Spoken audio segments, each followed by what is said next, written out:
Hi everybody! So today we're talking about growth mindset hacks for the ESTP and ISTJ using Carl Jung's cognitive functions. So we are square in psychology land and Myers-Briggs.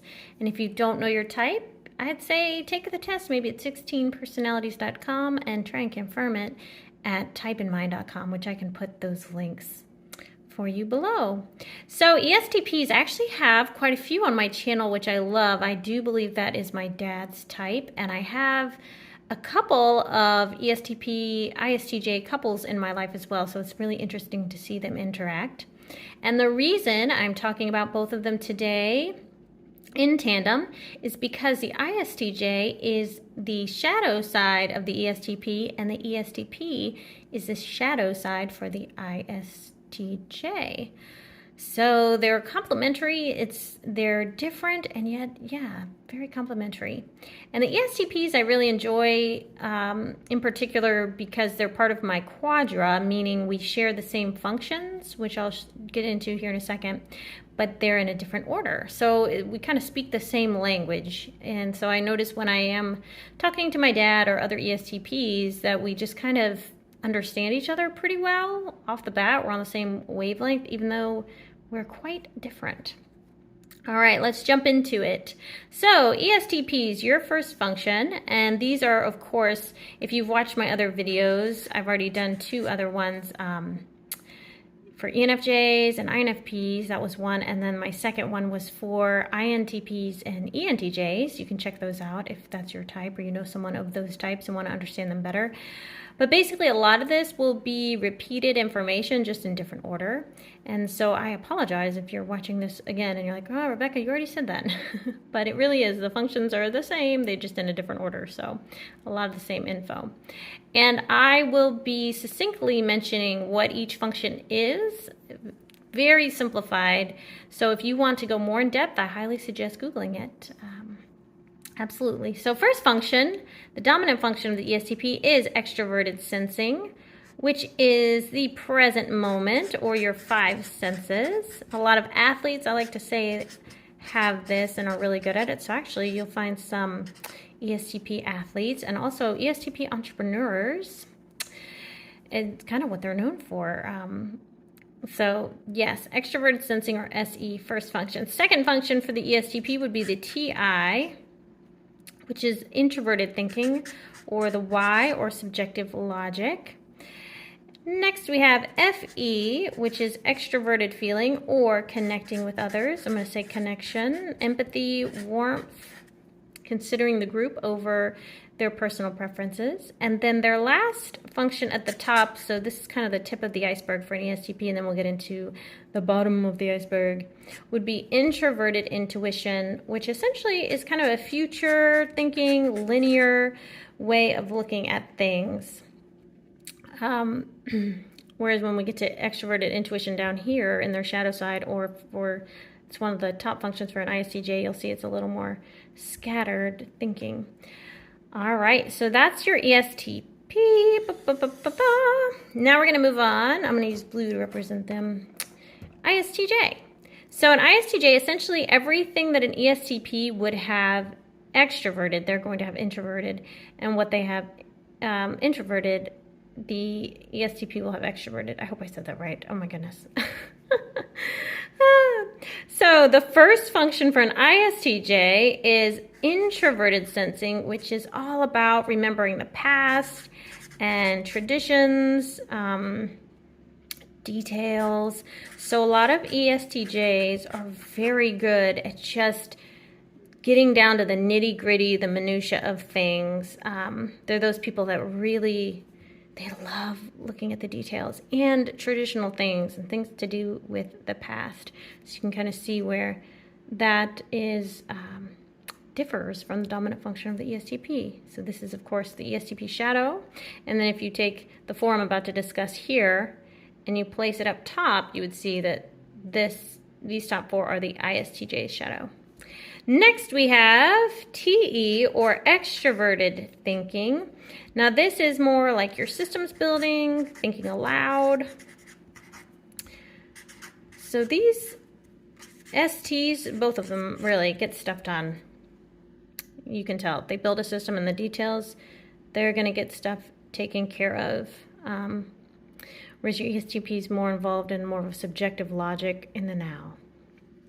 All right, next we have introverted feeling, FI, which is self-values, things that are very personal and subjective to the self, things that you love personally versus the connecting with the group and considering the group. And last but not least, we have NE, or extroverted intuition, which would be, I call it the brainstorming function. But essentially this one is the one that connects seemingly unrelated ideas. So the illustration I've been giving is kind of these random dots, and that you might connect this dot randomly to this dot, and this dot to this dot, and maybe come back to this dot, and maybe go, oh my goodness, what a mess, and then go here, brrr, ah, that's what NE is. It's all over the place. Whereas NI is linear, so you're going to go from A to B to C, and you're just going to see how things are going to play out in the future. See how they're similar but different. So this is actually a pretty good synergistic pair, which all of them are, that I'm doing for this growth mindset hack theory. All right, so what should you work on to grow to become more well-rounded? Well, if you're an ESTP, your growth area will start actually with your fourth function. That's usually pretty underdeveloped for the most part, especially if you're younger, but as you get older, it strengthens, of course, if you're working on it consciously. And then your shadow. So this is the ESTP growth area.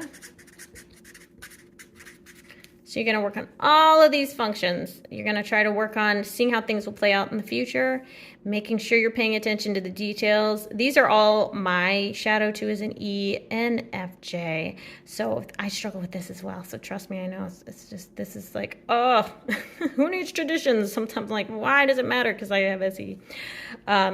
Building systems, yes, I understand ESTPs. This is hard, getting routines going. Ugh, we just resist it. And FI, diving into what you love and what's important to you instead of always considering the group that's important. And then having fun with this brainstorming, kind of connecting unrelated ideas. Now for my ISTJs, like I mentioned earlier, if you were to cut this paper in half, put your stuff on top here, you would see that this is your shadow. So your growth area, starting with your fourth function, just like I did with ESTPs, I would say start here with your extroverted intuition, your NE, and connecting those unrelated ideas. And then all these. So we're going to say ISTJ growth area. Area of growth. Again, this is if you just want to be a more well-rounded individual because you've already bulked up. You're really good at these things, so let's work on the things that maybe you haven't practiced as much. So next you would work on your extroverted sensing. Gosh, you could practice a sport, like join some kind of like a sports team or something. Five senses, kind of consider how things are presented in your reality. Your TI, thinking about your subjective logic, your why, try to really consider that. Work on your FE, which of course this is considering the group, considering others, really nurturing those connections. And then last but not least, trying to work on seeing things in a more linear fashion. Now, I'm sure there's more information on the internet about specifically how you can work on these different cognitive functions, but I at least want to bring this to your attention if this is something that you haven't really considered, but you know your type, but you don't really know. You're thinking, okay, well, how do I be the best version of my type? It's all about really being well-rounded, but also leveraging your strengths as well, because I think that's important. I think we were built the way we were for a reason, and so we might as well leverage that. So I don't want anyone to think that don't think the strengths are important. They're definitely important.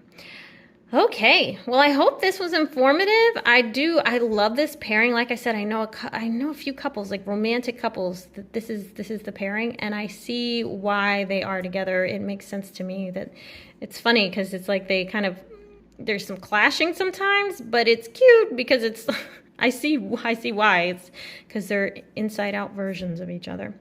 All right, so if you would like I do life coaching, one-on-one video sessions, and accountability partner, or helping you figure out your personality type or how to help you grow in your personality type.